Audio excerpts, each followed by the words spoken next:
Okay, look like we live.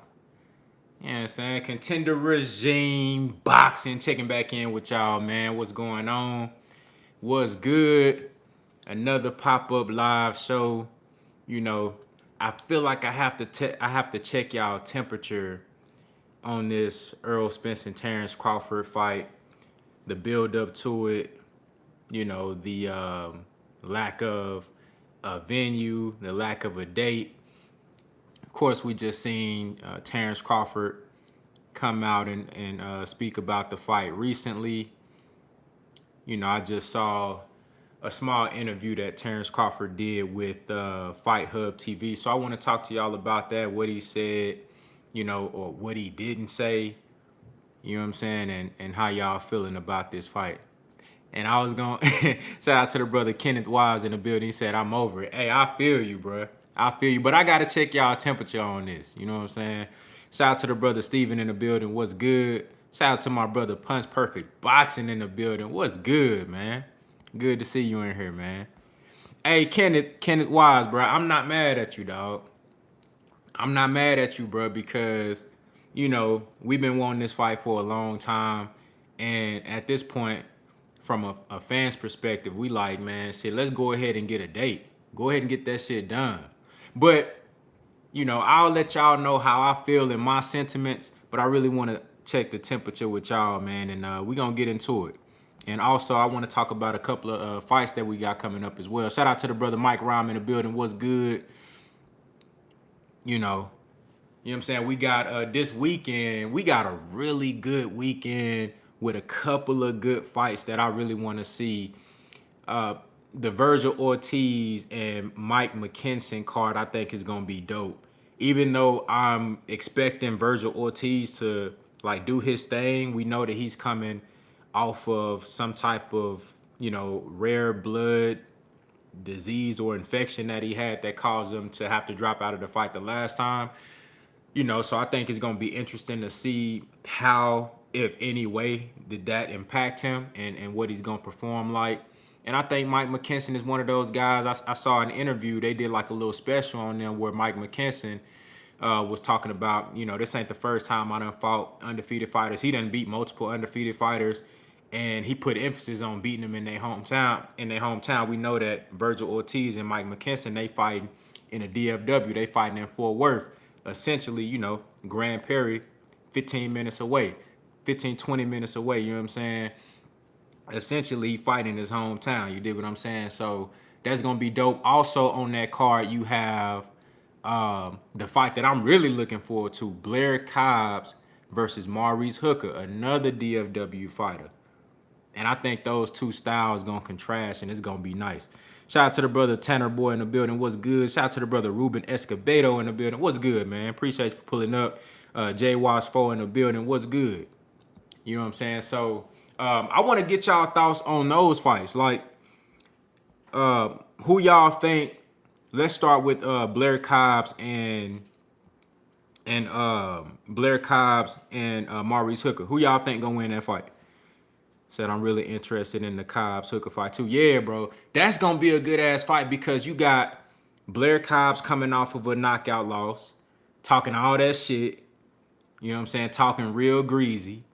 But I think I've seen a couple of interviews since then. He has humbled down a little bit, but he's still delusional. You know what I'm saying? I mean, you can call it confidence, but it's only, there's a thin line between extreme confidence and delusion. And I think he really towing that line. I think he's more on the delusional side. But Blair Cobbs definitely has skills.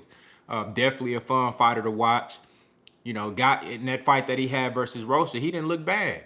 He didn't look bad. He looked good. He just overexerted himself. And Rosa had a steadfast and, a slow and steady wins the race type of style and game plan. And he went out there and put that shit together. While Blair Cobbs came out with the flair, throwing punches in bunches, started early and fast and explosive. Rosa was steadfast, just chopping away, and got his ass up out of there. So we'll see if Blair Cobbs made any type of adjustments in this fight because, Maurice Hooker, he not Rosa. They got two different styles, but Maurice Hooker can fight, and it's funny because both of these guys are similar. It's like they like to fight, even when against their better judgment, or even when they should probably pace themselves, use a jab, kind of work their way into the explosiveness instead of just coming out early in the fight, just throwing punches and bunches.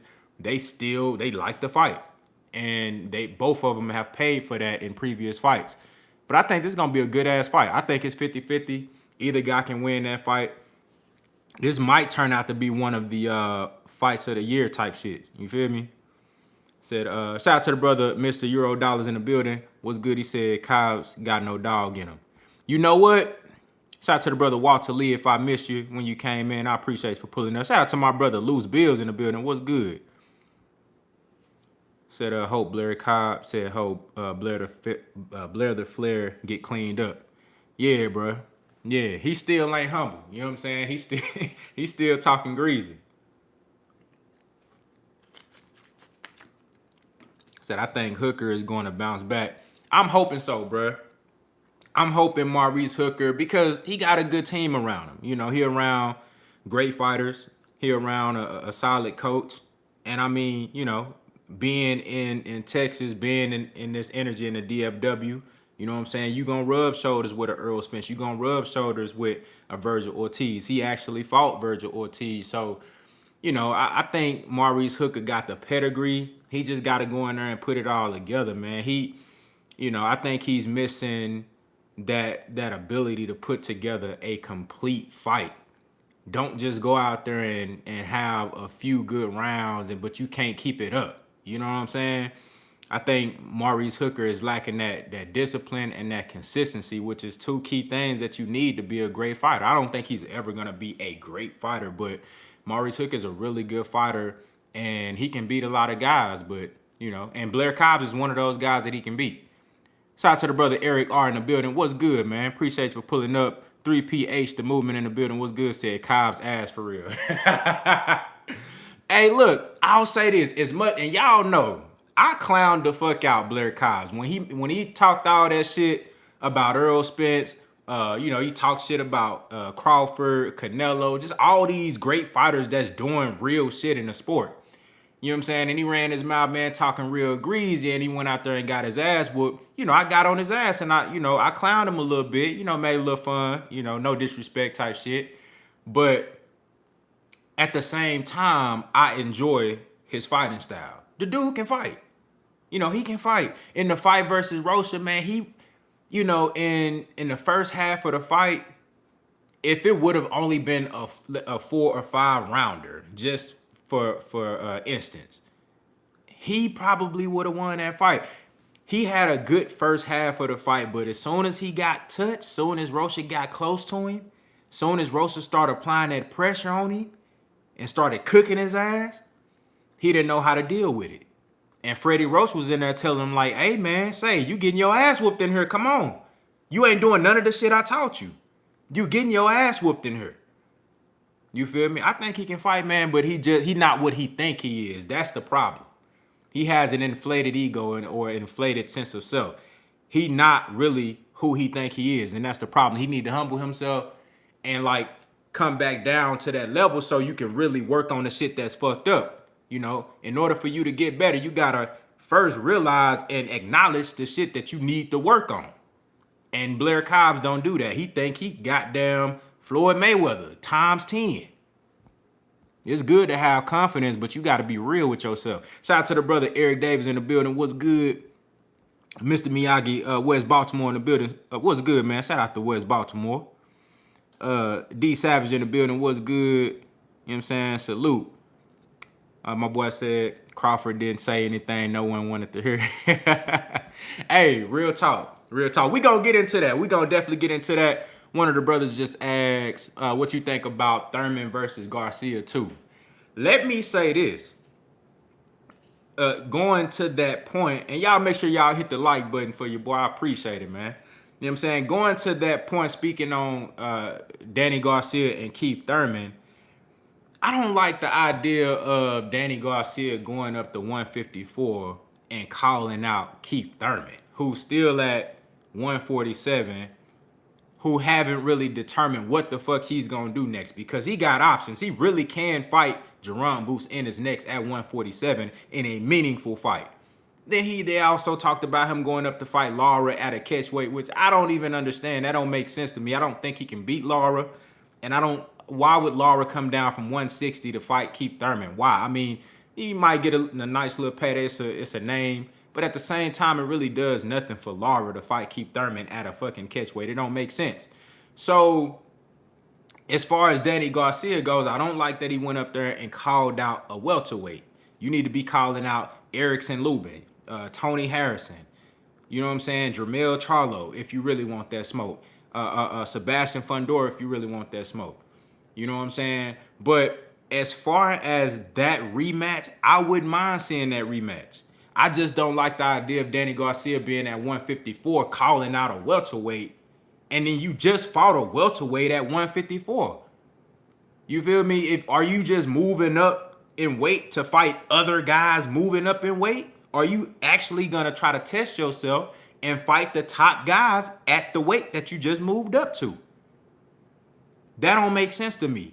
If I'm a boxer and I'm feeling like I'm Billy Badass, I'm that motherfucker, I'm cold, I done conquered a division, even though Danny Garcia didn't conquer 147. But let's just say, okay, I feel stronger at 154. I think I can compete with those guys. If I move up to that weight, I want to see the top motherfuckers up there. I'm not finna go to the next weight class and try to bring multiple other guys up with me to fight them. If that's the case, we could just fight at 47. I don't understand that. So I think it's a good fight because I thought the first fight was good. That's actually one of my favorite Keith Thurman performances. Although a lot of people didn't like that performance from Keith Thurman. They thought that, as soon as he realized he couldn't knock out Danny Garcia, he started moving too much. I just thought he had a complete game plan in that fight.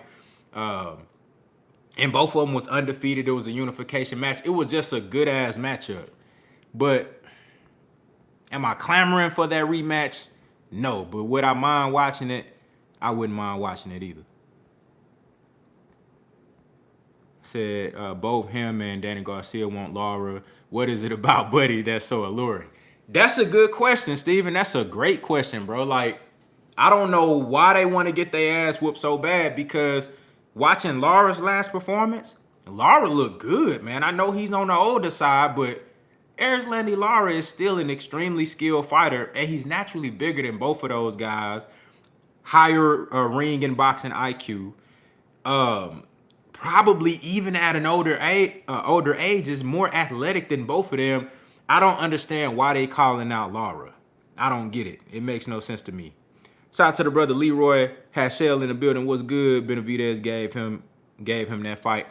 I think Benavidez was just who he was. You know what I'm saying? Benavidez was just who he was, and Danny Garcia took advantage of it. Remember now, I made a video where I said, don't be surprised if Danny Garcia knock out Jose Benavidez brutally, which that didn't happen. But I also said in that video, because of Jose Benavidez's lack of mobility, I think Danny Garcia gonna box a little bit more. And he did. We saw Danny a little bit more swift, head movement. I was in a group chat with the homie. Shout out to No Excuses Boxing. You know what I'm saying? It's Levels Boxing. You know what I'm saying? My boy D.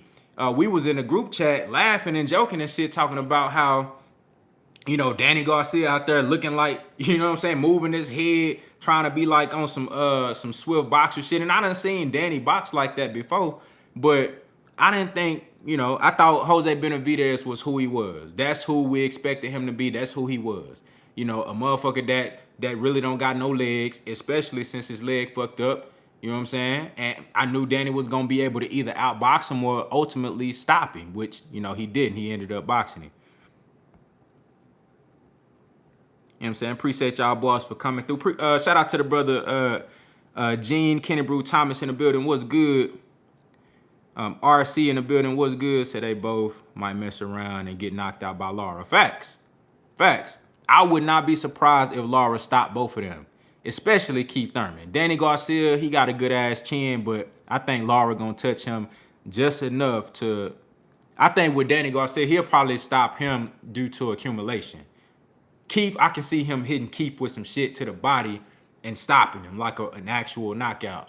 maybe even something to the head because Keith will be so worried about the body. But Danny Garcia, I think he'll stop him it'll be a ref stoppage. TKO. You know what I'm saying? Yeah, Thurman definitely ducking boots. Y'all hear Keith Thurman is aggressively calling out Jake Paul. Aggressively going out to Jake. You see, and people, look, this the thing. Motherfuckers act like I got something against Keith Thurman. Motherfuckers act like I got something personal against Keith Thurman because I'm from Dallas and I'm an Errol Spence fan and I'm mad that he ducked Errol Spence. I don't like the fact that he was openly ducking Errol Spence, but that's not why I'm tripping on Keith Thurman. This the thing. Keith Thurman just be moving funny, bro. When Jaron Boots Ennis' name is brought up and they talk about a potential fight with a rising future superstar, future pound-for-pound fighter in the sport of boxing, Jaron Boots Ennis, of course, he got to earn those titles before he actually get those, but just what we see as a projection of what he could possibly become. When we see Jaron Ennis, we know he the good. We know Keith Thurman know who the fuck Jaron Ennis is. We know he done seen the film. We know he seen that man fight before. But when his name get brought up in an interview, Keith Thurman act like he never heard of the man. And then he get another interview after that and he say, oh, okay, well, now I know who he is. But then he's still dissing him and acting like he's not even on his level to be able to deserve a fight.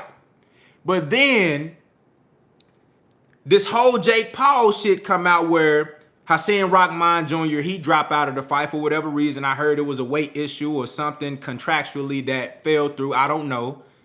Now you see all of a sudden Keith Thurman jump on the camera. He outside walking around. This dude inconvenienced himself. He was literally on the camera with Fight Hub TV talking about, look, I ain't ate all day. I'm hungry. You know what I'm saying? I'm out here trying to find me something to eat. This man hungry, inconvenienced himself to get on camera and talk about possibly fighting Jake Paul. You know who Jake Paul is, but you don't know who Jaron Boots Ennis is. Everybody calling for you to fight Jaron Boots Ennis, but you get on camera and you aggressively calling out Jake Paul.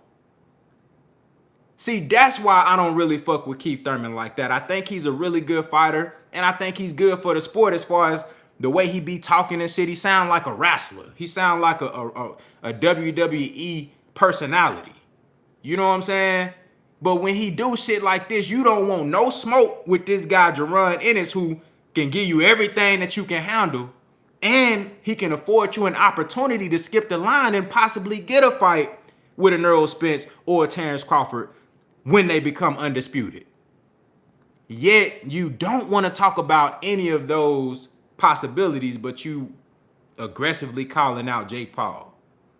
That's why I really can't take Keith Thurman serious. When he come out and say some shit, it's like, bruh, I don't like, what's your motive? Shout out to my brother Big Tex 33 in the building. What's good, man? Good to have you here, man. What's your motive? I don't understand. It ain't nothing personal against Keith Thurman. This is just how he moved. Y'all remember how Keith Thurman was moving? When he had the long hair, every time Errol Spence's name get brought up, braids start just unraveling. You know what I'm saying? Pink oil moisturizer dripping down the side of his face. He get nervous. The energy just changes different. And I'm starting to see that same shit with Boots Ennis. Now, the only difference is that Keith Thurman got skin in the game, a former unified champion, then been on pay-per-view, been in multiple big fights, and I can justify him slightly. I can justify him not jumping at the opportunity to fight Jaron Ennis unless they gonna give him a bag. Now, let me say this. I agree that he should fight Jaron Ennis. But I also agree, and two things can be true at the same time. I also agree that Keith Thurman, he need to get paid. He need to get pink oil lusters. On God. On God, exactly. I do agree that Keith need to get paid. You're going to have to pay Keith Thurman. You're going to have to pay that man. You know? But I don't even know if Keith Thurman he doesn't give me the energy that he's genuinely entertaining a fight with Jaron Ennis. He don't. I don't get that from Keith Thurman.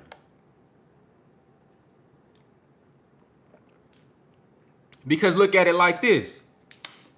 If he get in there with Jake Paul, he gonna get popularity.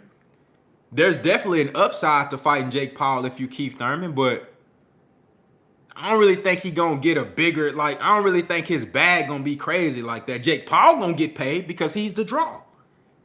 Jake Paul gonna take the lion's share of the bag.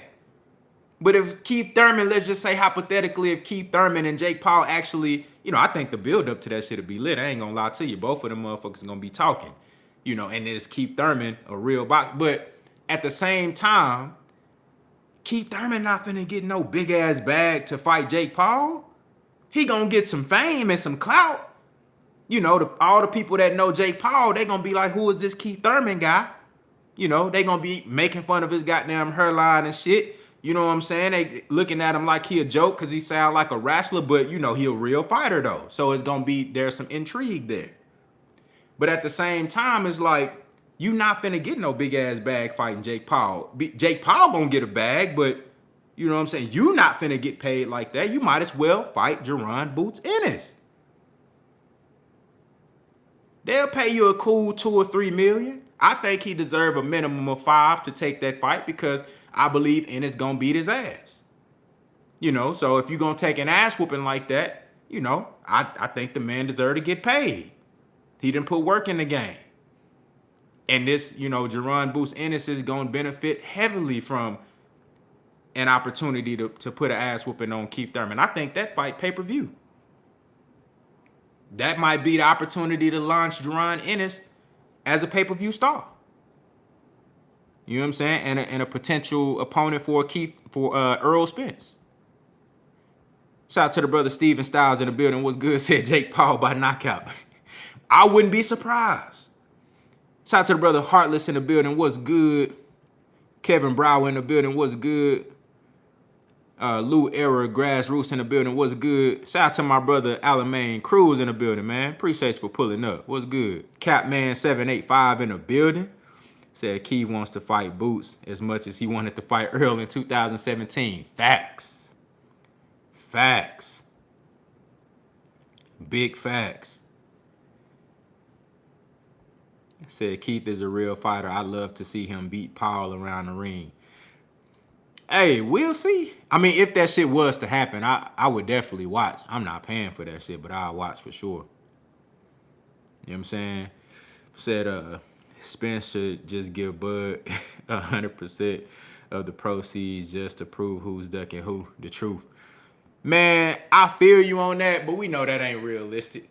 You know what I'm saying? And look, this has been my stance in regard to Errol Spence and Terence Crawford. Now, let's just go ahead and unpack this. So today, maybe even a couple of hours ago, Fight Hub TV, they uploaded just a small clip of interviewing Terence Crawford. Terence Crawford is here in Texas right now in a DFW, helping Maurice Hooker, just supporting him and helping him prepare for his fight this weekend with Blair Cobbs. And, they asked him, of course, about the fight with Errol Spence and the negotiations and what's going on, what's taking it so long, what, are you optimistic about the fight? Give us a status update. So, Terence Crawford, he say, we working. I ain't gonna lie. His body language and energy, it just didn't sit right with me. But at the same time, I'm not expecting him to, openly just give out a whole lot of information because that's not how fights get made. We've seen in the past guys start talking about the fights publicly and the shit don't happen. You know what I'm saying? We even had on YouTube a whole layout with Devin Haney and Gary Russell Jr., the whole contract and, agreement sheet and the term sheet and, all of the terms and conditions, everything was displayed online between content creators interviewing this fighter, that fighter, their, representation and vice versa. And we saw that whole shit play out. The fight didn't happen. We thought that shit was a sure thing. So I don't care to hear fighters openly discuss like the particulars. So I didn't expect Terence Crawford to just come out and just give out a whole lot of information. At the same time, though, I don't know. It just seemed like, You know what I'm saying? He said the fight gonna happen down the line. Then he switched it up. He said like, nah, real soon. We working on it. We trying to get the fight done. And I think that's good. That's good. Like I said, I'm not expecting a whole lot from Terence Crawford in regard to revealing what's going on behind the scenes. You know, but the body language was a little off. You know what I'm saying? He just seemed like, like a little unsure or nervous about saying the wrong thing, or maybe, he knows some shit that, that he really doing behind the scenes that may be stalling the fight. I don't know. I'm not speculating. I'm just basically, looking at what I saw on the video. You know what I'm saying? But I will say this. It's good to hear Terence Crawford speak positively about the fight. Talking about that this is the next fight for him. This is the fight that he wants. I just hope that they can get it done, man. But going back to the brother, saying that he should, Errol Spence should give him 100% of the proceeds just to see if he ducking. Of course, we know that's not realistic. We're not going to really get into the whole money situation, but I do believe that both of them deserve to get paid. If we talking about that, I will speak on that. As far as what both of them deserve, I think they both deserve to get paid because these motherfuckers can pay. They can pay. You offer Canelo all this bread to fight Callum Smith, goddamn Caleb Plant. You know what I'm saying?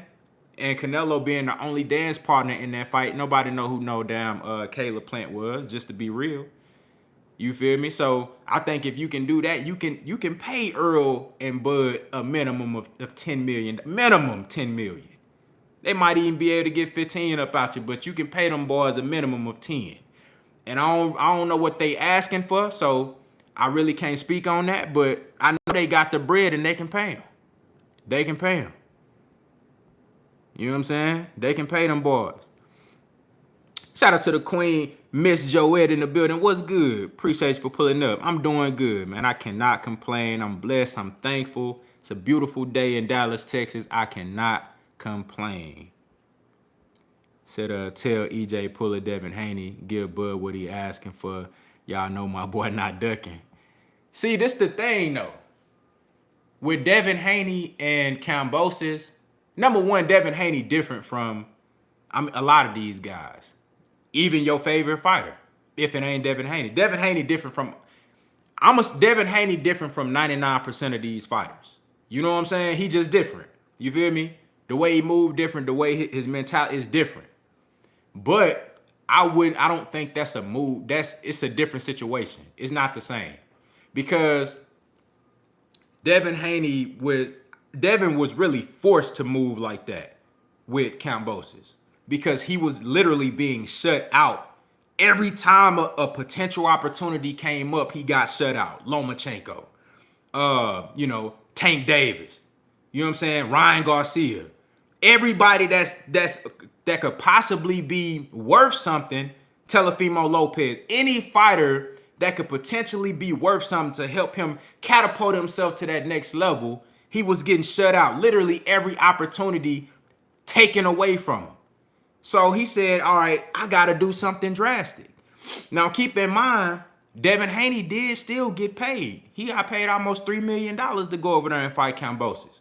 And then that was the highest guaranteed purse of his career. Think about it.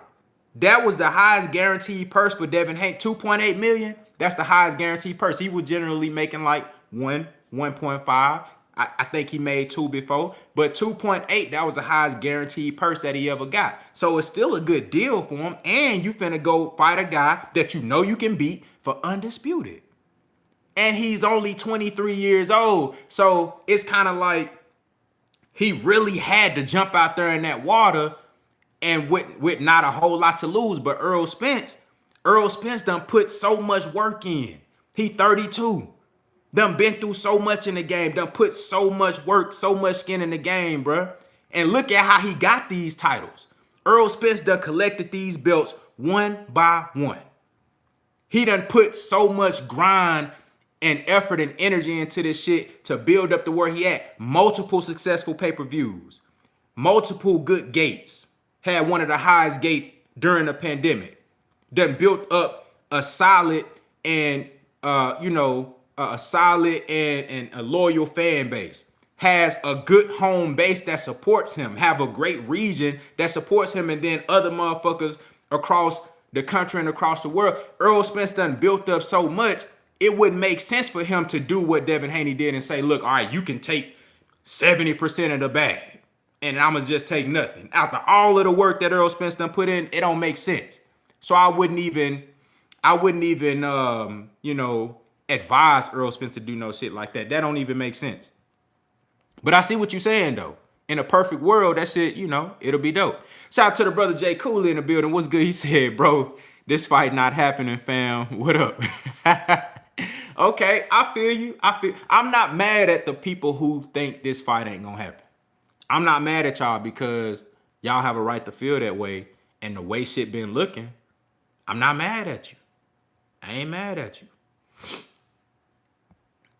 Hey, Heartless, you say it's a legacy move to be undisputed. Well, shit, why don't Bud do that then? But Errol Spence did most of the work. You know what I'm saying? He done been through most shit in the sport. He built up a bigger fan base. He put it, why wouldn't you say, if anybody should do it, it should be Terence Crawford. It's Terence Crawford who haven't had the big fights.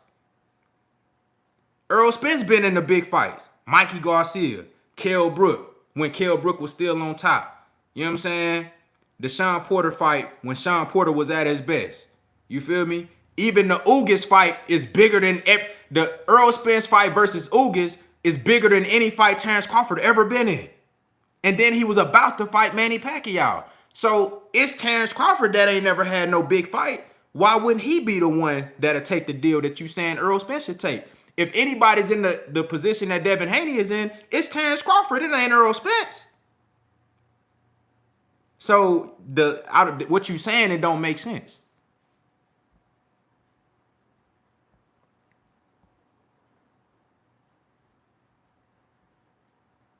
You know what I'm saying? But, I feel what y'all saying. I don't, he said, tell Bud to pull a Devin. Facts. Said Bud used to Bob spoon feed him. That could be another thing.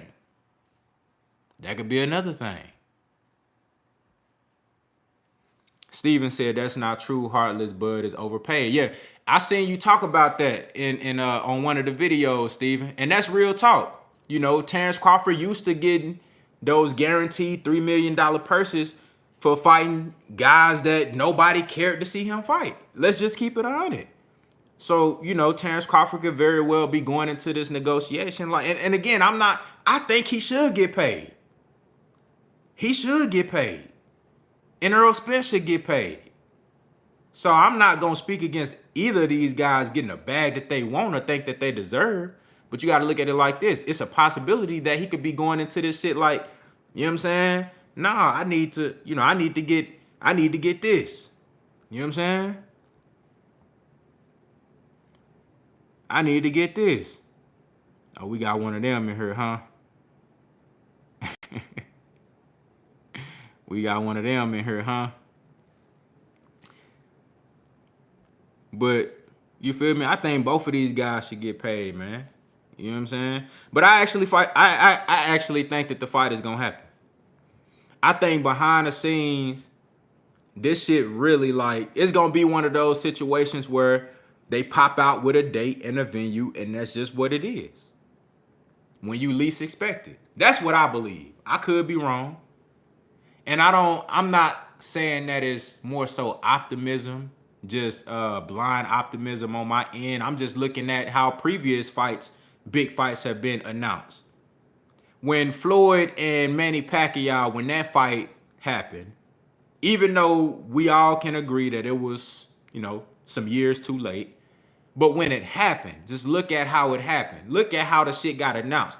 The first thing we seen was, okay, Floyd Mayweather was at the basketball game talking to Manny Pacquiao on the sideline, right? Y'all remember that? Floyd and Manny, everybody caught them on camera. They was at the basketball game talking and shit, right? So then after that, everybody started talking. Okay, damn. This the first time we seen them in the same room, like chopping it up. Everybody was just, feeling like this shit was gonna happen. And then out of nowhere, you just start hearing, more conversations, then boom, we get an announcement. That's how shit be happening. I think we gonna get an announcement when we least expect it. And everything all the conversations that we done had, Errol Spence fighting Ugas and calling Terence Crawford out in the ring. You know what I'm saying? Calling Terence Crawford out in the ring, said, Terence, I'm coming for that motherfucking belt. I told y'all I was going to get this belt, that belt, and I was going to go take his shit too. When Errol Spence said that shit, I'm like, okay, nah, yeah, this shit finna happen, bro. This shit finna happen. Now we got Terence Crawford. He's openly talking about the fight in a positive manner. All it is the logistics and the particulars behind the scenes is going to have to get worked out, but I believe it's going to happen. Shout out to the brother, the Real Marlo TV in the building. What's good, man? Appreciate you for coming through, man. Y'all make sure y'all subscribe to the Real Marlo TV if you haven't already, man. Appreciate you for pulling up. Brother always dropping some dope-ass videos over there, man. Speaking that real game. Said, my boy Jay Coolidge said, why ask for something when you never got? And a nigga Undisputed said, was 5 years ago, I'm telling y'all, jealousy and envy. Look at the fans and his ass buzz spoiled. Never worked for shit in his life. Hey, Jay Coolidge, ruthless, man. Hey, Jay Coolidge ain't sparing no feelings. He like, man, look, bruh, just take the goddamn deal, bud. Said, I hope so. I'm not too optimistic. I feel that, Steven. Like I said, I ain't mad if people, genuinely feel like, man, this shit ain't gonna happen. I get it. But I look at it like this. Both Terence Crawford and Errol Spence are constantly in the gym, staying in shape. We know from Errol Spence, Terence Crawford, and the powers that be, Steven Espinoza, Al Heyman, Showtime, we know that they are actively in negotiations. So there's really what else could there be? Errol Spence has already came out and said, I'm not fighting Keith Thurman. Who is Terence Crawford gonna fight? Who Terence Crawford gonna fight? Anybody that Terence Crawford would fight next that's not Errol Spence, it's not going to be a good thing. It's not going to be good. And the same thing goes for Errol Spence. Now, realistically, Errol could fight a Keith Thurman and people would accept that fight. But nobody really want to see that fight. Everybody want to see Errol Spence and Terence Crawford. But Errol already shot down the idea of fighting Keith Thurman. His eyes and focus is on Terence Crawford. That's what he wants. And Terence Crawford say he want Errol Spence too. Now, I will say this, Errol Spence, when he answers questions about this fight, he's more straight down the middle, definite in his answers. Derrick James, but with Terence Crawford, it's just, the energy just feel a little different. Look, we not getting that same, I will say this, we not getting the same Terence Crawford that was in the ocean talking about he looking for Earl. You know what I'm saying? Talking about he looking for the big fish. After he fought Sean Porter and he got on the mic in the ring when they were talking about, Errol Spence, he just walked out. He was at your fight. Oh, he was at my fight. Oh, he said he'll never come to my fight. You know what I'm saying? Talking greasy. We ain't get the same, that energy not the same now. Now when you see him on camera, it's like, he just seemed a little bit unsure. If I was Terence Crawford, now again, I'm not expecting him to come out and talk about the deal and the negotiations, but that energy, I want that energy that we was getting 2-3 years ago. I just want that same energy. We not getting that though, because I think he realized that fight really it's a real deal. It's a real thing.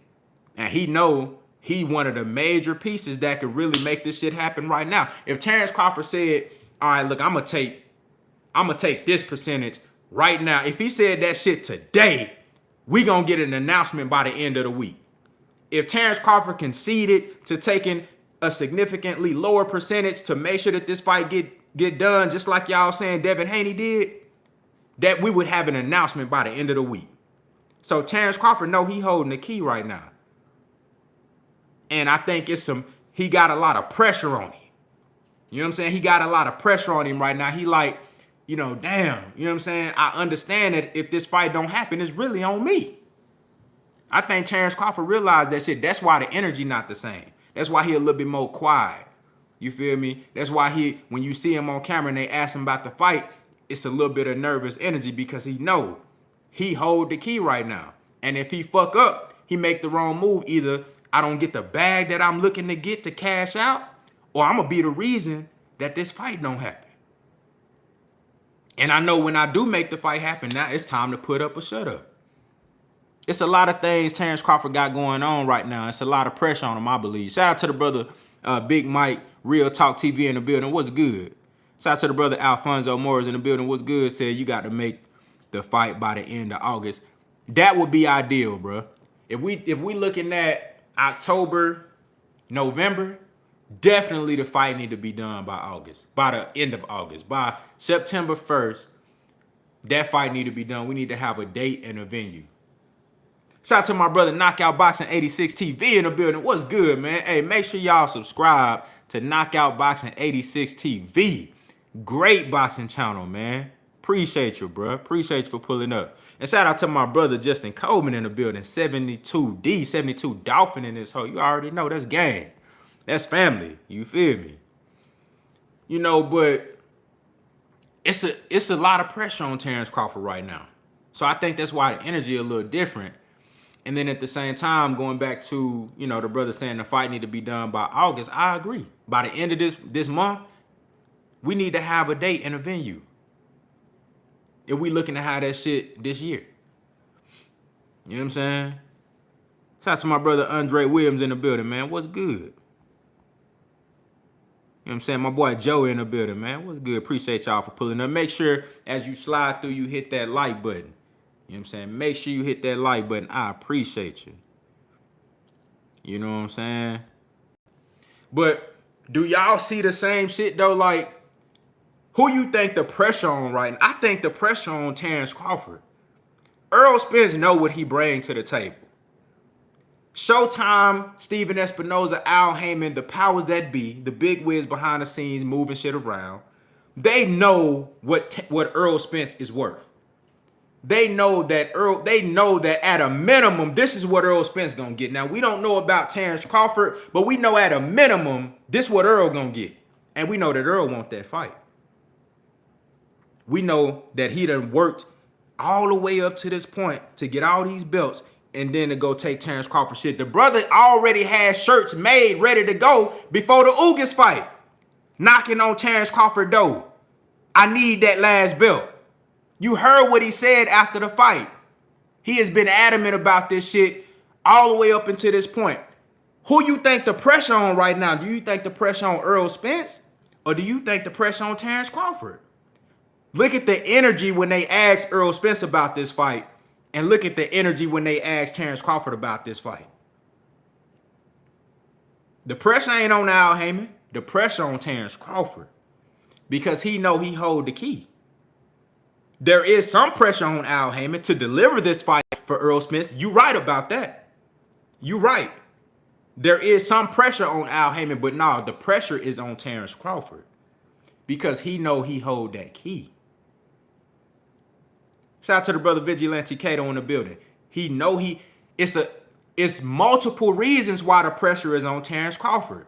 He know that if this fight don't happen, it's because he didn't take less money. Or he didn't take a percentage that most people would say is reasonable for him. Because we know what Errol Spence, at a minimum, we know, all right, they already got this shit planned out. They got Earl shit set aside. They like, okay, all right, this the deal we working out. This for Earl. Don't even touch that. We're not even talking, this for Earl. This shit already set aside. What we gonna do to make sure Bud's straight? The pressure on Terence Crawford. So he know that if this shit don't get done, it's most likely about the money. If the fight do get made, Now Terence Crawford got to prove all that shit that he said he was. The boogeyman, all this shit these fans come out and say, you know, Errol Spence ducking and, you know, remember everybody was saying Floyd was ducking Manny Pacquiao? You know what I'm saying? It's the same shit. Manny had to go out there and prove that he belonged on Floyd level. We already knew what Floyd was. This the thing though. The pressure is on Terence Crawford. If the fight don't get made, we know it's most likely because Terence didn't like what they was offering him. And he know that. And he don't want that to be the reason why he don't fight Errol Spence. But he want to get paid at the same time. It's kind of like, damn, you know, do I take less money and miss out on this bag, see if I can squeeze them for as much as I can get? But then I miss out on the opportunity.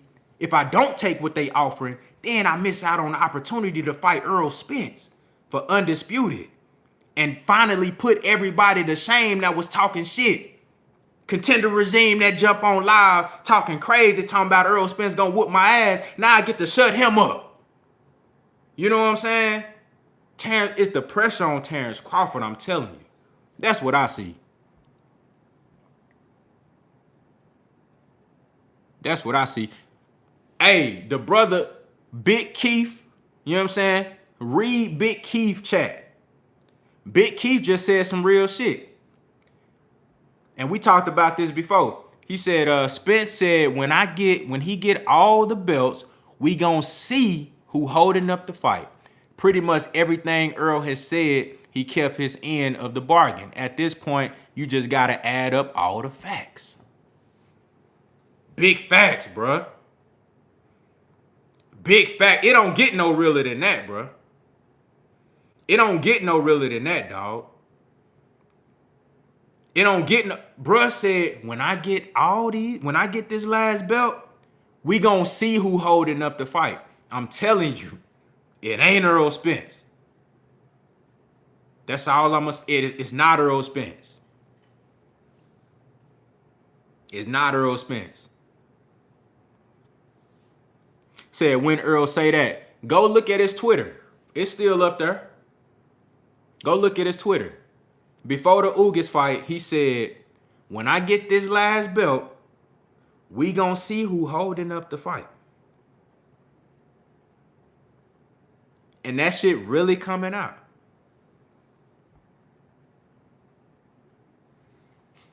Shout out to the brother Calhoun Carey in the building. Was good. Said the pressure not on either of the fighters, their jobs or the fight. The pressure is on the same people who was willing to pay $100 million to Canelo to make the fight. You're not wrong. You're not wrong. You're not wrong about the pressure being on the big wigs to make the fight, because if they don't make this shit happen, they know they some bullshit. Especially being, you know, offering these other guys these insane amounts of money, but not being able to get this fight done. With two black American fighters keeping alive that narrative that black American fighters versus each other don't sell, which we all know that's some bullshit, especially when you got two guys of this type of caliber. You're right about that. However, you're wrong about the pressure not being, there's pressure on Errol Spence as well, and there's pressure on Terence Crawford. Just because it's their job to fight, we know it's your job to fight. You can be a professional fighter and it's your job to fight, but when it come fight time and you step in that ring and the lights on, it's pressure. You don't think it wasn't no pressure on Floyd Mayweather when he fought Manny Pacquiao? Pressure. They know they getting paid. They know it's their job to fight, but it's pressure. If Floyd lose that fight versus Manny Pacquiao, bro, that changed his whole legacy. You don't think he cognizant of that? You don't think he aware of that shit? Now, the way you deal with that pressure, everybody different. Some people rise to the occasion. Some people fold. But it's definitely pressure. In this particular situation, I believe there's more pressure on Terence Crawford. Not just in the ring, but I'm talking about to actually get this fight done. Because Terence Crawford can come out right now, not come out and say this, but he can call up who's ever in charge of making this fight happen. He can tell his representative, look, And his representative is Bomac, right? That's his manager. He can tell Bomac and say, look, hey, Bomac, call them and tell them I'll take whatever they offer. Whatever they offer. And the fight done tomorrow. It's pressure on him because he know he hold the key to make this fight happen. Or he can say, nah, I need more. And he know whether or not what he's asking for, it can be the key if this fight happen or not. That's pressure. And then when the fight do get made, then it's pressure to live up to all the expectations of your fans and the people that believe in you. All the shit that you said. It's pressure. Definitely pressure. Don't ever believe it ain't no pressure. You know what I'm saying? Just because motherfuckers get paid to do this, it's pressure.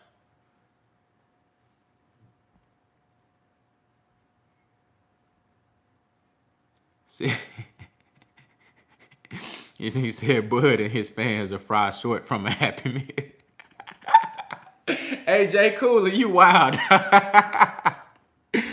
Damn, I wish I could actually like click on the motherfucking comments on the regular chat. Cause this ain't StreamYard, bro. You funny as hell, dog. Said it's a good step off move for Bud if he trying to go out on top. If he really believes he will win. That's facts.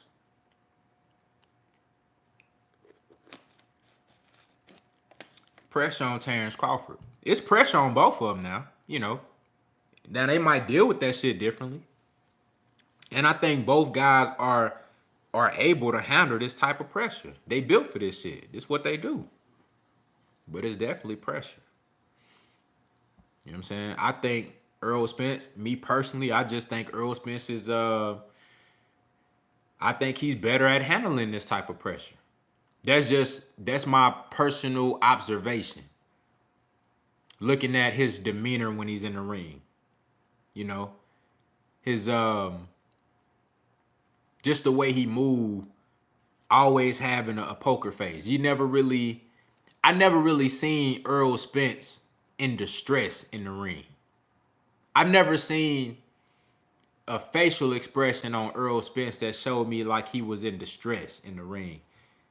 I never really seen Errol Spence panic in the ring and like start going off script because some shit went wrong. You know what I'm saying? He always like he don't got no emotions. And I think that type of energy carry over well in big fights. Same thing with Floyd. You know what I'm saying? I'm not comparing Earl to Floyd as far as the fighting style or skills and none of that, just their temperament. When you see Floyd, remember how Andre Berto explained or described how it was when he was in the ring with Floyd?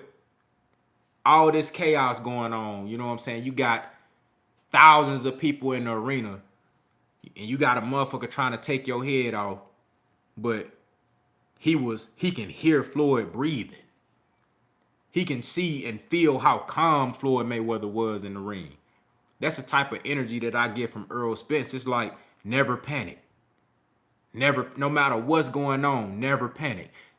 Think about the fact that shout out to the brother Mike Biggs boxing in the building. What's good? Think about how he was able to come back from the car accident and acting as if everything all good. For a motherfucker to come back from that and say, put me in the ring with Danny Garcia. And then after that, put me in the ring with Manny Pacquiao. After the eye injury. Even after, you know what I'm saying? Put me in the ring with Yordenis Ugas, the motherfucker who just whooped on Manny Pacquiao ass. Put me in the ring with him. One of the biggest welterweights in the division. Put me in the ring with him. All this uncertainty. I don't even know what my eye gonna be like. Yet I'm still trying to get back in there immediately. I don't know what my body is like really. Yeah, I've been sparring, I've been working out, but you know, can I really take a punch with no headgear on under the lights with 8-ounce gloves on? After I just hit the concrete face first after flying 60 feet in the air and had all my teeth knocked out. To be able to come back from that and say, I want Danny Garcia, I want Yordenis Ugas, I want Manny Pacquiao, I want Terence Crawford. You got to have a certain level of confidence and a certain level of calmness about yourself. Like, no matter what happened, it's going to be what it's going to be. Remember Floyd used to say that shit all the time. It's going to be what it's going to be. That's the type of mentality you got to have. You know what I'm saying? Now, I don't think Terence Crawford lacks confidence. You know, I don't think he is not a calm fighter, but I've seen Terence Crawford emotions come out more. Terence Crawford is a more emotional fighter. Like, I've seen him react to what his opponent did, and that changed how he moved in the next round or how he moved in the fight. Terence Crawford is a more emotional fighter, and that could be good and bad. It could be good because you can turn up like that. You know what I'm saying? Motherfucker hit you with something. Now you can turn up and go crazy and see it. Just, you know, you might throw the best combination you ever threw in your life just because off of adrenaline and emotion and you feeling that shit. You know what I'm saying? It's the energy. You could turn up. That's what Terence Crawford be doing. And then I've just seen him in the ring, like, I just seen his energy change. But Errol Spence, it don't matter what happened. The shit that he did, remember, versus Ugas, he did that dumbass shit. You know what I'm saying? The mouthpiece came out. He did that dumbass shit, walking over there looking for the mouthpiece and shit. And then, you know, Ugas just came out on Instagram, said, yeah, I heard the ref say stop. That's why I didn't jump on his ass. But Ugas did hit him with a straight right hand. Solid. That's Ugas' best puncher, right hand. His best punch. I talked about leading up to that fight how good Ugas' right hand was. And he hit Errol Spence with no mouth guard in his mouth. You know what I'm saying? Now he has nothing to help him take some of the shot off of the punch. You feel me? Errol Spence get hit clean, bounce into the ropes, get back into the saddle. He's smiling. Calm, patient. You know what I'm saying? Calm, patient. He went back to going, popping the jab, going to the body. You know what I'm saying? Pacing himself. Bro, you got that man different, like his mentality different. And that's why I think when it does come down to a pressure situation, I like Errol Spence. Because I think he going to be even killed, not too high, not too low. And when you like that, like in a leadership position, like a quarterback, your team down 14, you ain't too down. Your team up 14, you ain't too high. You even kill, so that way you can focus on the game plan. You can stay, don't forget what you came here to do. That's different. Don't forget what you came here to do. When you got an even kill type of mindset like that, pressure don't bother you as much as it bothers more emotionally driven guys. Like Jermell Charlo. I think Jermell Charlo is getting better at handling his emotions in the ring. Outside the ring, he gonna always, I think you see maturity there, but Jermell gonna always be Jermell. You know what I'm saying? But in the ring, you saw in that last fight, he didn't let the outside shit get to him. He stayed on the game plan. He listened to Derrick James. It's something to say about a guy that has a more even kill mindset and a guy that's more emotionally driven. It could be good and bad, but that I always take the even kill over the emotionally driven fighter. If all things are equal, the mindset, I would take the even kill mindset over the more emotionally driven guy. Because no matter what happened, this guy, he gonna stick to what the fuck he's supposed to be doing. You know what I'm saying? He's not gonna deviate from the game plan. You know, now that's not to say he can't make adjustments. Even Terence Crawford, in that latest interview that he did with Showtime, he came out and told, you know, you got a whole lot of Terence Crawford fans that'll tell me Errol Spence can't make adjustments. Terence Crawford just came out and said in the interview that, no, Errol Spence do make adjustments. I've been telling y'all, I gave y'all multiple examples of how Errol Spence makes adjustments. But that you can still make minor adjustments, but still stick with the overall game plan. Y'all worked on this shit for months. What the fuck you gonna change it up for? If you get in there and some shit ain't working, you can tweak some and still find a way to go with your move. You feel me? You can still find a way to go with your move. You're talking about Oh, the fight in the background. Yeah, that is. I had the Terence Crawford and Gamboa fight on before that, and then they just played the Errol Spence and Mikey Garcia fight. Shout out to my brother Tex Rock in the building. What's good? Said both of these dudes want nothing more than to meet in that ring. It's up to PBC to make this fight happen. I agree with you. I think it's definitely pressure. There's definitely pressure on PBC, Al Heyman, Steven Espinoza, but there's a lot of pressure on Terence Crawford as well. Because I agree that both of these guys should get paid. They should get paid for the work they done put in and the type of fight this is. And I don't agree with that narrative that they trying to push that black fighters don't sell. I hate that shit because it's some bullshit. Every top pay-per-view in the history of the, you look at the top 10 highest grossing pay-per-views, and the climate is different now, so we're not talking about specifically pay-per-views, but just to give an example, all of those top 10 fights had a black fighter involved, and one of them had the recently Mike Tyson and Roy Jones Jr. In this current market, we recently had old ass 50-year-old Mike Tyson and Roy Jones Jr. sell $1 million. So all that, two black American fighters don't sell, I don't believe in that crap. You feel me? I don't subscribe to that.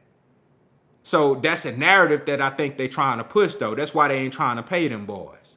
That's why they making this shit more than what it is, because they willing to offer Canelo $80 million. You know what I'm saying? Come on, bro. How DAZN gonna offer Canelo Alvarez $300 and some million and you fighting 10 below average motherfuckers? You feel me? Motherfuckers don't know who the fuck Callum Smith is. I never heard of him until Canelo was about to fight. I don't care if you could call me a casual or what. And if I did hear of him, I'm telling you now, I ain't heard of him. Because I'm saying it. I didn't know who the fuck he was. He fought goddamn Yildirim. This was part of that $300 and some million that he got. So if you telling me these folks got bread like that, but you can't pay Errol Spence and Terence Crawford to put on what could possibly be the best fight that we ever seen in boxing history? Possibly. I'm not saying that's what it's going to be, but these two guys of that caliber, it could be that. It could easily be one of the greatest fights that we've seen in the last 25 years. So you telling me, and it's for Undisputed? All the belts on the line? You telling me that you can't pay these dudes? You telling me you can't pay them, boy? Come on now. Kenneth Wise, I don't give a fuck what you talking about, bro. You know what I'm saying? If you don't understand this shit, this shit ain't for you. This shit ain't for you, my boy. If you don't understand what I just said, this shit ain't for you. All that we all bleed red shit, fuck that. This shit ain't for you. If we all bleed red, then pay that man what he asked for. If you gonna pay Canelo, then pay them boys. If we all bleed red, I don't give a fuck what you talking about. Because if you don't understand what I just said, this shit ain't for you, my boy. This shit ain't for you.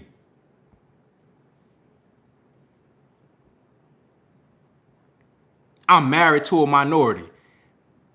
What the fuck that got to do with anything I just said? I don't give a fuck if you was married to an alien. This shit ain't for you, my boy. See your ass out of here, man. You can go. You can go, my boy. You can dip out. This shit ain't for you, my boy. He just called his wife a minority. I'm married to a minority. I have a black best friend.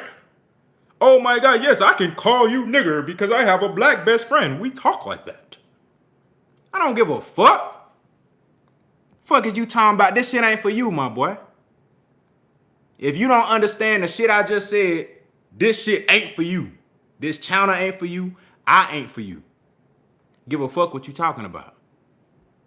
I have a black best friend. Yes, we braid each other's hair all the time. They showed me how to get waves in my head. The fuck? Motherfuckers get on here and say the dumbest shit. You know what I'm saying? You get on here and say the dumbest shit, just expose yourself. I didn't even ask him none of that dumbass shit. You know what I'm saying? You get on here and just expose yourself like that. That's crazy.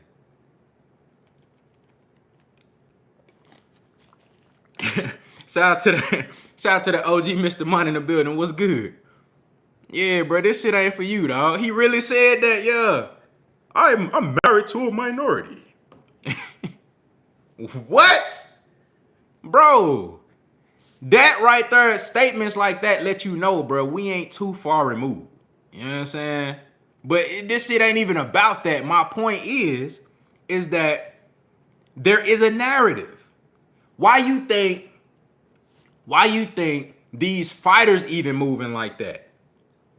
Why you think these fighters move like that? Why you think all these black fighters say, well, look, I'm trying to fight this guy, I'm trying to fight that guy, and they not really mixing it up with each other like that? It's not the fighters. There's this Rick Glacier. Exactly. Rick fucking Glacier. He's one of them. See, that's the thing. There's been a narrative being pushed and shoved down the fans' throat and these fighters' throat that you have to fight. It gotta be black versus Mexican.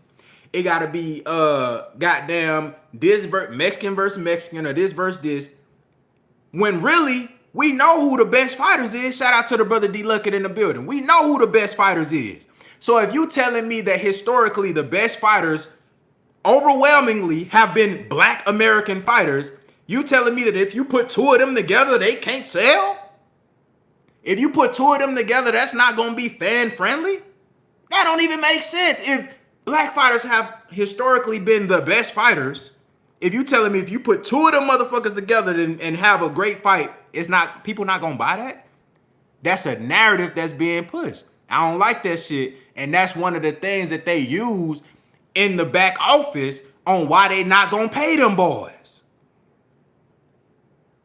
Y'all don't think that's one of the things that they might not say it to them fighters' faces, but that's one of the things that they bring up when they talking to each other, when the big wigs talking to each other, like, you know what, damn, you know, man, I sure wish we could, you know, what about the Virgil Ortiz and Errol Spence fight? What you think about that? You know, Texas, a lot of Mexicans in Texas, you know, Errol Spence fan base in Texas, it's gonna be big. And I agree, that is a big fight. But that's what they talking about. They pushing that narrative instead of making pushing the Jamal Charlo versus Demetrius Andrade, or pushing Errol Spence versus Terence Crawford, or pushing Devin Haney versus Tank Davis. No, we want to put Tank Davis in there with Ryan Garcia. No, that's the biggest fight. Let's put Tank in there with Ryan Garcia. He has the Mexican fan base, even though that motherfucker don't speak a lick of Spanish. Ryan never heard Ryan Garcia speak no Spanish. That motherfucker speak English just like me, just like Devin Haney. But instead of saying we want to make the Tank Davis and Devin Haney fight, no, we want Ryan Garcia. We want Isaac Cruz. We want Pedraza. We want Lomachenko. They didn't even want Lomachenko, if we being real. But you get my point, though. It's a narrative that they've been pushing for years. How come it's so hard to get two top flight black American fighters in the ring together? It ain't the fighters, if we being real. It's the motherfuckers that's in their ear saying, nah, that ain't the move. No. Because number one, you fuck around and lose. That's number one. You fuck around and lose because that's really your biggest competition.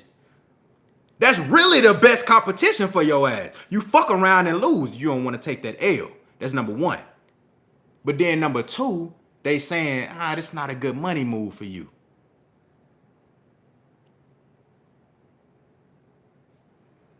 If we keeping it all the way 100.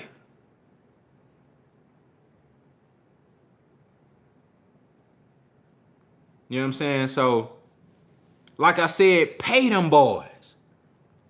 Pay them boys, man. Shout out to the Queen, Miss T in the building. Appreciate you for coming through. Say she finally caught her live. You one of the best contenders. Appreciate that. It mean a lot, man. 100. You feel me? But look, pay them boys. That's all I'm saying. They deserve it. You know? But I think it's going to happen. I just believe that one of the reasons why this fight has been prolonged, you know, for this time, as far as like the negotiations and all that, that's one of the reasons. I don't think that's the only reason or the major reason, but I think it's one of the reasons. That's one of the things that come up in discussion. I'm sure of it. If this was, Virgil Ortiz and Errol Spence, and Virgil Ortiz was in a position that Terence Crawford was in right now, and both of them was like the two top best fighters in the world, and this for Undisputed, this shit would have been happened. Because they not even gonna think, they gonna pay them, both of them, what they want. They gonna make, okay, because historically, we've seen that this matchup, this combination, it works. Come on, bro. Like we ain't seen Marvin Hagler versus Tommy Hearns. Like we ain't seen Sugar Ray Leonard versus Marvin Hagler and Sugar Ray Leonard versus Tommy Hearns when they was both young. 25. Sugar Ray Leonard was 25 and Tommy Hearns was 22 years old. And they fought, had one of the greatest fights you'll ever see in your motherfucking life. And they built their names off that shit. You know what I'm saying? Went on to both have phenomenal careers. Roy Jones Jr. versus James Toney when they was both in their prime. Like we ain't seen this shit happen before and be successful. Mike Tyson, Holyfield. You know what I'm saying? It's so many goddamn Joe Louis and Muhammad Ali. It's so many examples of this shit working, but it's a narrative that they pushing. You know what I'm saying? You can't sit motherfuckers that try to, like, people done really came out and try to say, it don't sell. You can't put two black American fighters in a ring together and make a profit or have it be a profitable fight or a fan-friendly fight. But that's simply not the truth. We've seen it happen. Pay them boys. Said Armando Ramirez. Shout out to my brother Armando Ramirez in the building. Said Spence versus Trinidad would have been a classic. Yes, I've always went back to that fight, to the possibility of that fight in my mind and tried to play that shit out of what it'll look like. Because when Errol Spence when he first turned pro, and I don't know, he just had a look about him. I was getting a vibe. Not saying that he fight exactly like these guys, but I was always getting like a Sugar Ray Leonard or Felix Tito Trinidad type of vibe from Errol Spence. Just the way he moved, just his frame, I think he built just like a Trinidad. He a little bit more, cut up, you feel me? But frame-wise. And then Sugar Ray Leonard, you know what I'm saying? He kind of has some of those movements. But I always wanted to see, I always thought about like, damn, what would a Tito Trinidad versus Errol Spence fight look like? I thought that shit would have been amazing. That would have been a good-ass fight. Said Spence would have got Tito out of there late. It's possible. But Tito was a fool, though, bro, because you can hurt him, but then he'll come back blasting on you. You know what I'm saying? He'll come back with that power. You feel me? And Tito had power in both hands. You know what I'm saying? Nice size welterweight by 5'9.5", 5'10". They about the same size. Both of them hit hard than a bitch.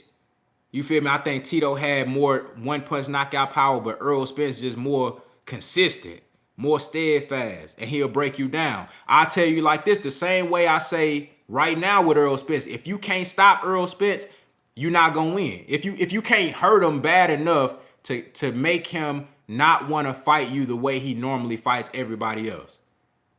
If Trinidad hit Errol Spence with his best shot, and it don't phase Errol Spence, he getting stopped. It's the same thing. He would have had to hurt Errol Spence. I think he's capable of doing that shit, you know what I'm saying? But he would have had to hurt Errol Spence. Because Earl just going to keep coming. He going to keep applying that pressure. He going to keep a jab in your face. And Tito Trinidad, even though he was good at countering over the jab, he was a sucker for the jab, low-key. If you got a good, solid jab on him, you know, you can throw his rhythm off. Said, I thought Trinidad edged De La Hoya. Me too. I thought Trinidad beat De La Hoya. I had Trinidad winning that fight. But yeah, Tito Trinidad, one of my favorite fighters of all time. One of my favorite welterweights of all time. You feel me? Dude had one of the best runs that I seen at welterweight.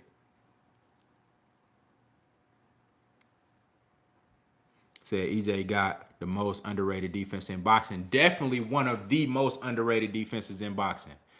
Everybody gets so caught up in the flash and all of the, the crazy, duck moves and, slipping and being slick and all that shit. Everybody gets so caught up in that they don't really pay attention to the same shit that Shakur Stevenson do. Now, I'm not saying that Errol Spence has Shakur Stevenson defense, because he don't. Because Shakur Stevenson is defense first. Errol Spence is more offense first. He's more balanced. Let me say that. Errol Spence is more balanced, but if you had to put one over the other, he leans more towards his offense. You look at his punch rate. Shakur Stevenson is a defensive first minded fighter. However, he's kind of balanced too, but he's more on the defense side. He's defense first, really. But if you look at how Shakur Stevenson play defense, he don't do a whole lot of slick, ducking and, throwing the right hand like how Devin Haney do. Devin Haney do more slick shit, more like visibly, shit that just pop out to you, slick shit on defense. Devin Haney do more of that than Shakur Stevenson do, but I think Shakur Stevenson defense is better because Shakur, he don't do a lot of that extra movement. He control distance. So you'll see Shakur, he'll fight you like this. He'll be right in your face and you think he close to you, but he done already measured the distance. You ain't even measured the shit yet. So you think you can hit him.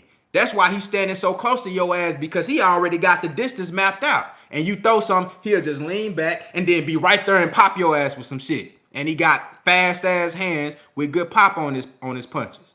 You feel me? So Shakur be right there the whole time. You know what I'm saying? He just good at controlling the distance and just lean back on your ass. Errol Spence do the same shit. He don't do a whole lot of, moving and shit. He'll stand right there and just make sure that he got his distance mapped out. And he'll either take a full step back or he'll just lean back on your ass.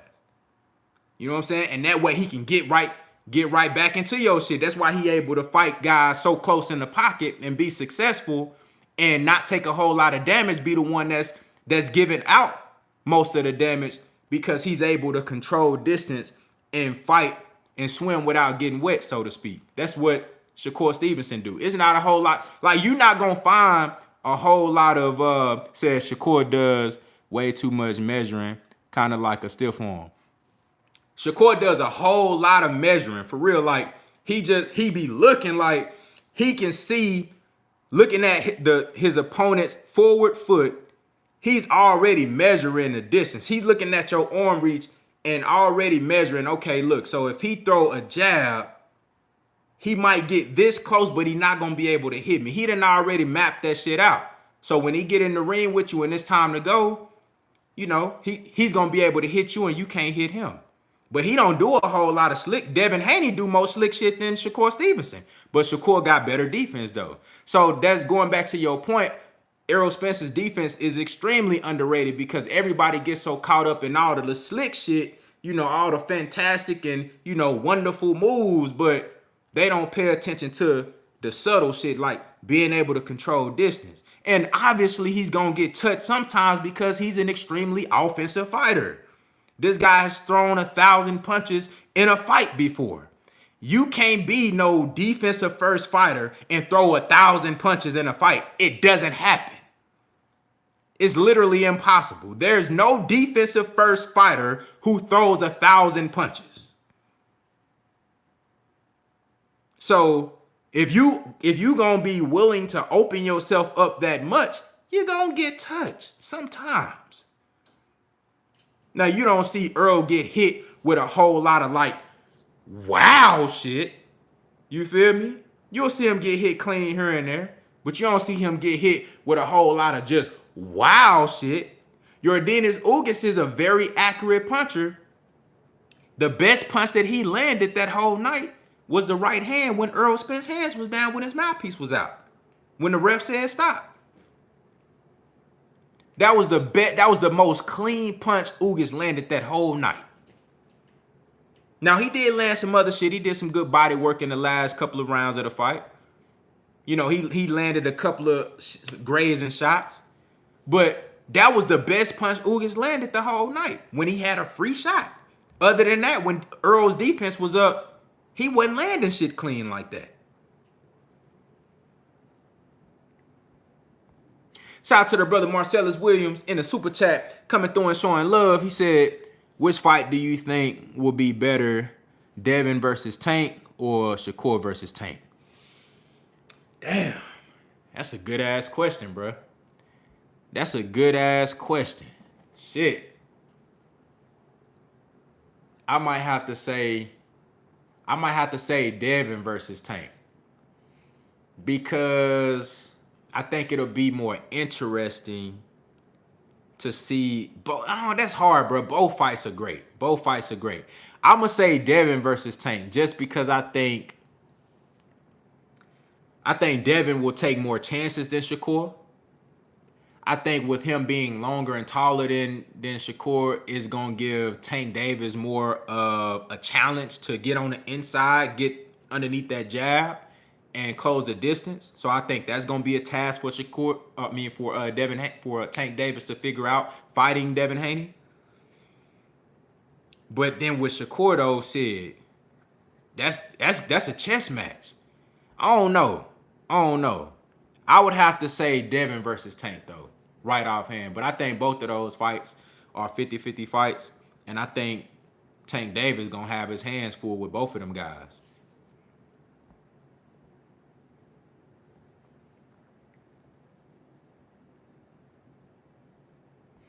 Said, I like when Earl pinned his opponents and smothered their work. I went back and watched EJ versus Peterson. Peterson looked damn near identical to Ugas in that fight. Facts. You know what I'm saying? A lot of people don't talk about how Errol Spence, how he'll get close to you on the inside, you know what I'm saying, and cover up your, like if your best weapon is the right hand, Errol Spence will literally like position himself at a certain angle to where he can kind of close your right hand off, you know what I'm saying, and then be able to land other shit. You know what I'm saying? Like Errol Spence, he'll use the jab to occupy your guard and make sure that you don't have your defense up or keep you from throwing punches. He'll do that. But then on the inside, he'll position himself to pin the punch that you trying to throw the most, and that way he can get his shit off, and it's going to be very difficult for you to throw something back without getting touched. Errol Spence is good for that. You know what I'm saying? It's a lot of tricky tactics that Errol Spence uses, especially on the inside, that a lot of people overlook.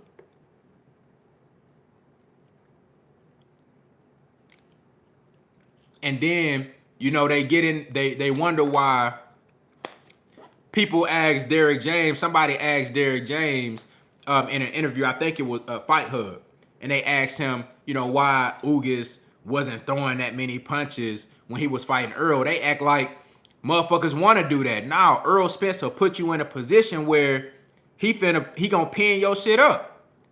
And if you do throw, you gonna pay for it. Because what was one of the first compliments that we gave Errol Spence when he first came onto the scene? What we loved the most. One of the things that we loved the most, the leverage.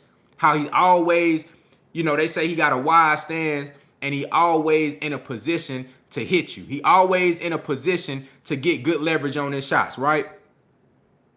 And that's one of the ways that he's able to dominate opponents, especially on the inside, because he can position himself to block off your best work or put you in a vulnerable position that if you do throw and you miss, he's in perfect position to hit you clean with a hard shot, because his distance, the way he got his feet positioned, the leverage is so good, the pivot game, the way he's able to move and just get maximum leverage and sit down on his shots.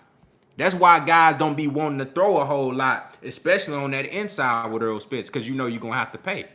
Shout out to the brother Corey Parker in the super chat coming through and showing love. He said, I think Earl going to make it real spooky for Bud in the later rounds. That's what I think too, bro. That's what I think too. If the fight does get late in the 10th, in the 8th, 9th, 10th, and the 11th, the best thing would be a 12th round stoppage. You know, but that's probably wishful thinking. You know what I'm saying? But the fight does get late in the rounds like that, I think we really gonna see the real character of Terence Crawford.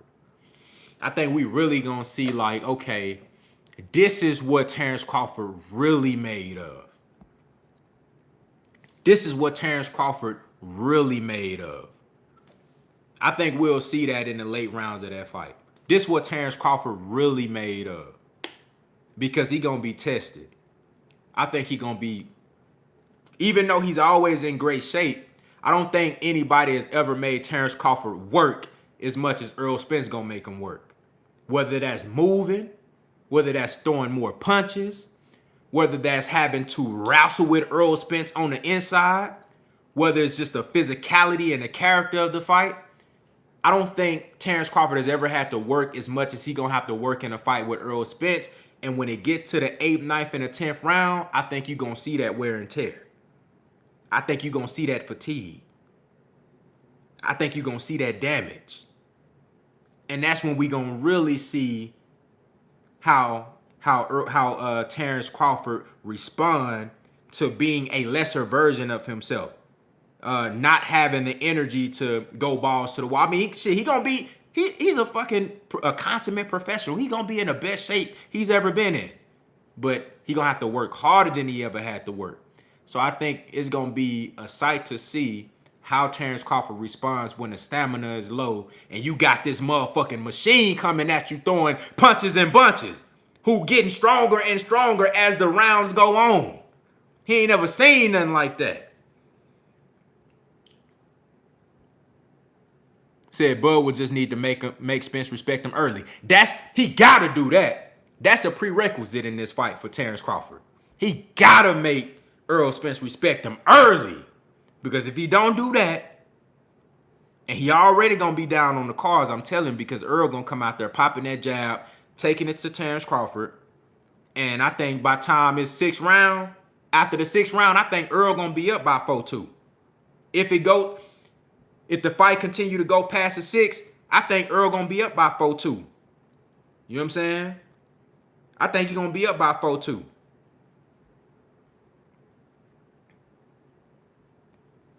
Let me see. My brother said Spence crafty with the small things he do. Is hard to see unless you're in the ring with him. That's true. Hey, that's real talk, D-Lucky. It's hard to see. That's why they say, man, it's different when you get in there. You know what I'm saying? Said by the 6th round, Crawford, I gonna be swole up. But look, I'm gonna tell you, by after the 6th round, going into the 7th, I think Earl gonna be up by 4-2. And then that's when Terence Crawford, he gonna have to start taking some chances. And like D-Lucky said, he gotta make Earl respect him early, because if he ain't made Earl respect him yet, man, Earl gonna be a steamroller in there after the 6th round. You know how he get after the 6th. Go back to the Ugas fight. His best round was the 7th round, literally after he just caught a clean-ass shot in the 6th, a free shot with no mouthpiece in his mouth. He came back and had the best round of the fight in the 7th round. And then turned around after that in the 8th and went crazy. That's the first time they had to look at Ugas' eye in the 8th round. They had to pull Earl up off of him. Now, come here, let me look at your eye. That was the 8th. But he had his best round, in my opinion, in the 7th round. And then in the 10th round, he started going crazy again. They said, come here, we got to look at your eye again. You see the levels? It's different, bro. And that's why I want to see what Terence Crawford do. Like, once he realized that, and I'm not saying that he can't knock out Errol Spence. I think that's the best chance that he got to win. He got to stop Errol, and I think he can stop Errol. But if it gets to the 6 and the 7 and he still ain't landed that punch that either hurt Errol real bad and got his respect so much that Errol is fighting as a shell of himself, or knocked him out altogether, if that hadn't happened by the 6th or the 7th round, that let me know that Errol really been having his way. And it's going to be tough for him because now we got to see, okay, what you going to do when your power ain't working? When that power, when you can't lean on that power, what you going to do now? Now you got to fight in the trenches. You got this motherfucker on you like back pockets. Now you got to fight in the trenches. Now we going to see what your inside game like. You say Terence Crawford was a wrestler in high school. You know what I'm saying? Now we going to see what your tussling skills like. For real. With a bigger guy who just as strong, if not stronger than you. We going to see. And I keep telling y'all, Terence Crawford is an emotional fighter, which could be good and bad. But we going to see what that energy like when shit ain't going his way. I seen Errol Spence stay focused and steadfast when shit wasn't going his way. In the Kell Brook fight, Kell Brook was having a lot of success in the first 5 to 6 rounds. I had it 3-3 in the 6. Going after the 6, I had it 3-3. But Kell Brook was having a lot of success. Errol Spence never panicked. He never wavered. He didn't fight out of character. He stayed steadfast and made subtle adjustments like feigning before he throws the jab because he knew Kell Brook was trying to counter over the jab with the 1-2 every time. Kell Brook kept doing that shit. So what Errol did, he started feigning before he throw the jab, allow Kell Brook to expose himself. Then he throw the jab and come behind it with the straight left. He just made subtle adjustments, but he never wavered. He's not an emotional fighter. Terence Crawford, though, and I don't get it fucked up. That don't mean Errol Spence can't turn up. You know he'll turn up in that motherfucking ring. But it's mindful. You know what I'm saying? It's calculated. When Errol Spence raised up the level of intensity in a fight, it's not off of emotion. It's calculated. He like, okay, now it's time to turn it up. It's time to throw more punches. It's time to put this heat on your ass. It's calculated. With Terence Crawford turn it up, is more emotional. So I want to see how Terence Crawford respond when shit ain't going his way. Because I seen when Errol Spence, he wasn't having his way with Kell Brook in the first 6 rounds, but he never wavered though. He didn't get out of character. You know what I'm saying? I seen Terence Crawford, move a little different. So, but I think that's going to be one of the interesting things to see. And he could rise to the occasion. He could be like extremely poised, focused, and not, not allow Errol Spence to get him out his game plan. He could.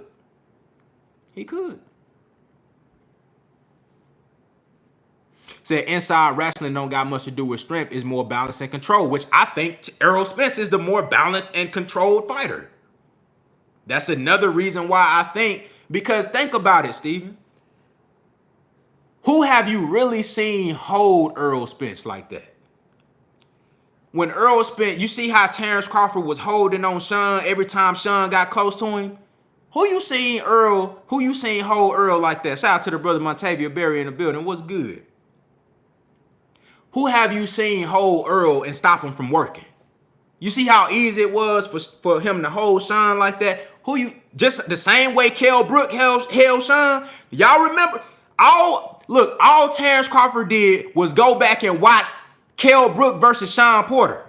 Kell Brook did the same shit with Sean Porter. Y'all remember that? How did Kell Brook fight Sean? Every time Sean came in, he pop and held him. You know what I'm saying? Stop him from working. Motherfucker, slow your ass, whispering in his ear. Bitch, slow that shit down. Stop all that shit. Let him go. You know what I'm saying? He come back, pop, hold him again. Hold that nigga. Slow that shit down. No, ain't none of that going on. You know what I'm saying? Let him go again. You know, pop, hold his ass. Slow that shit down. We ain't having none of that. Until after a while, Sean Porter that shit start fucking with you mentally. Like, fuck, I can't do what I want to do. Now, Kell Brook, now I can have my way with you. Now I can box you and get the shit off that I want to do.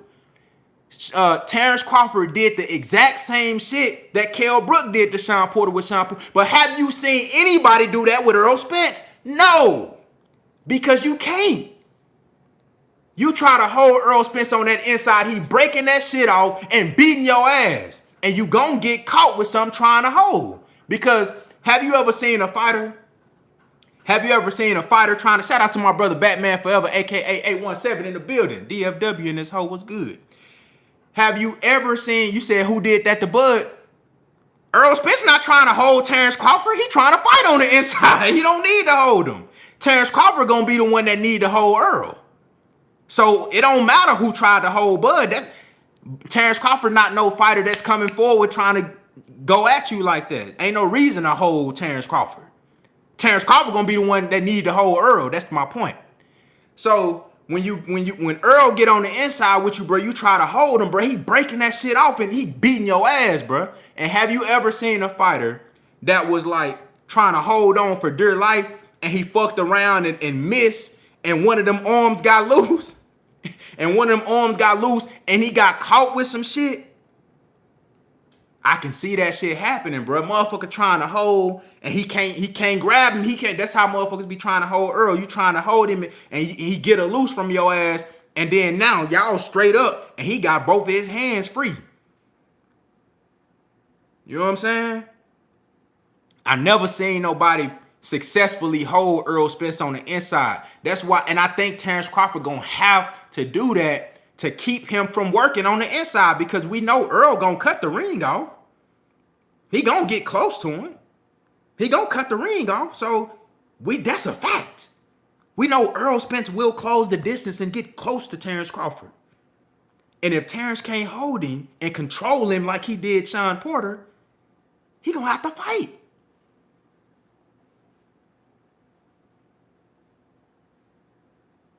He gonna have to fight on the inside. He gonna have to fight.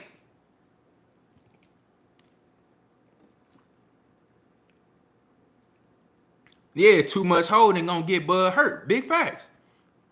I think we gonna see points in that fight where Terence Crawford, he trying to use that same tactic that he used on Shawn Porter, and he gonna fuck around and miss while he trying to grab on one of them arms. And Earl gonna, you know, he got his head down. He trying to grab on one of Earl's arms and shit. Earl gonna have that left hand and clock his ass with something. You know what I'm saying? Hit him with that.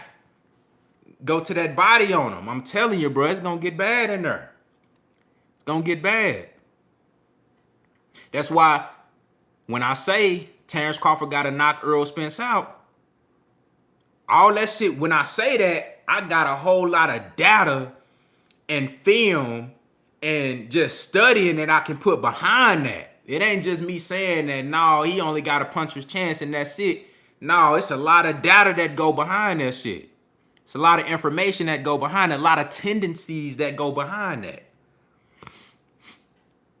Said, when have you ever seen Bud get the ring closed off him? Shawn did it.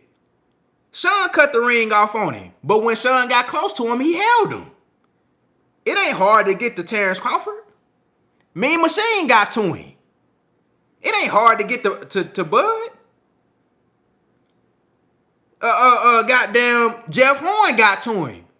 All these guys was able to get to him. That ain't hard. Shawn Porter was getting to him.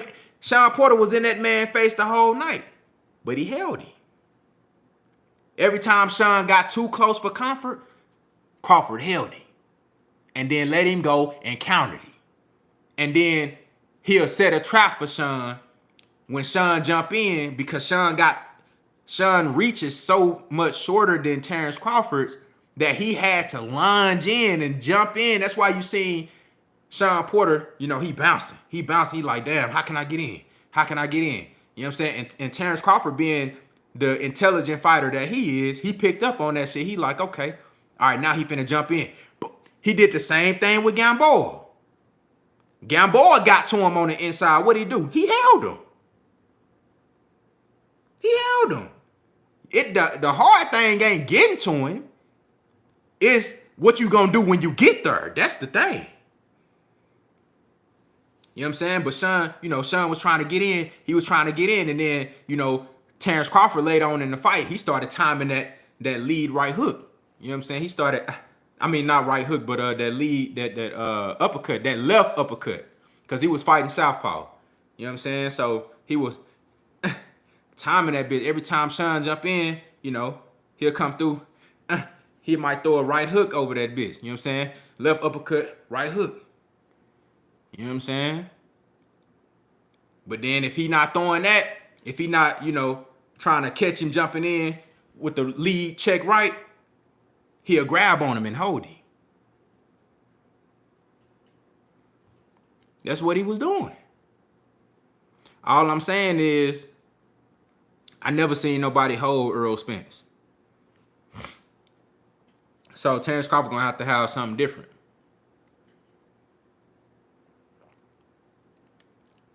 Because Kell Brook was a strong motherfucker. Especially when Errol fought him. He was strong as fuck. And that Kell Brook held Sean. He held Sean. Kell Brook gave Terence Crawford the blueprint to beat Sean Porter. I bet you they went back and watched film on that shit. But when Kell Brook got in the ring with Errol and he tried to hold Errol was in that bitch bucking like a wild horse. Hey, Errol was in that bitch bucking like a wild horse. Go back and watch the fight. Watch when Kell Brook was trying to hold Errol. He tried that same shit. Errol was in that bitch bucking. He was like, God damn. He was like, God damn. I can't control this motherfucker. You know what I'm saying? I can't control this motherfucker. God damn. He in that bitch bucking. And then, he get one of them hands free. And shit, it's open season on your ass on the inside. Go back and look. I want you to do that, hey, Steven. And everybody, I want y'all to go back and watch Errol Spence versus Kell Brook and watch what happened when he was trying to hold Errol. And watch how much Errol was just bucking in that bitch. Just get the fuck off me. You know what I'm saying? It didn't take for the ref to come break it up. You know what I'm saying? No, because you don't want that. That's what the person that's holding want to happen. The fighter that hold, and it's a good tactic. You know what I'm saying? I approve that tactic if you can use it right. The fighter that hold, what you want to happen is you want the ref to come break it up, so now you can get that space that you wanted. You know what I'm saying? You hold him, you feel me? Let the ref come break it up, and then you good. But see, when there's Errol Spence in the ring, Errol been done broke out that bitch before the ref came, so now you gotta fight. You feel me? Now you gotta fight. See, what they want is for the ref to come over there, break it, move y'all apart. Now you can get back to, you know what I'm saying? You can get back to popping your jab and doing your regular shit.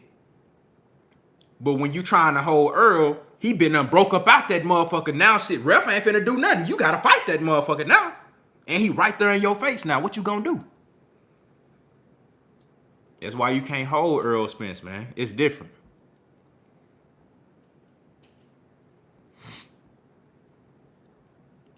Said Kell Porter and Ugas were the strongest guys he fought. Facts. Very strong. Very strong fighters.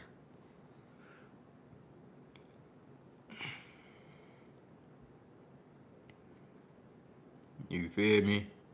But look, man, I'm finna go on and get up out of here, man. I appreciate everybody for pulling up. You know what I'm saying? Appreciate everybody for coming through, hitting the like button. Everybody in the super chat showing love. Thank you so much. Everybody in the regular chat having this open discussion, man. Appreciate y'all, boys. Appreciate y'all, man. I'm going to try to go live more often. My schedule been so crazy. That's why you see me pop up on here on a random Wednesday type shit. You feel me? So I'm going to continue to drop videos, man. And I'm going to try to get it to where I can get a set day where I can go live so y'all can just pull up on me and y'all know I'm going live. Because some people be missing the show. You know what I'm saying? But make sure you following on the Instagram as well. Contender Regime Boxing on Instagram. Make sure you follow him because I'll be posting stuff on there even when I didn't drop a video. You know what I'm saying? And then you might just be able to follow what's going on. So appreciate y'all for coming through, man. Make sure you hit the like button if you haven't already on your way out. You know what I'm saying? And catch up on the last few videos I dropped if you haven't already watched those, man. I hope y'all have a great day, a great rest of y'all week, man. Contender Regime Boxing. I'll holler at y'all boys, man. Y'all hold it down.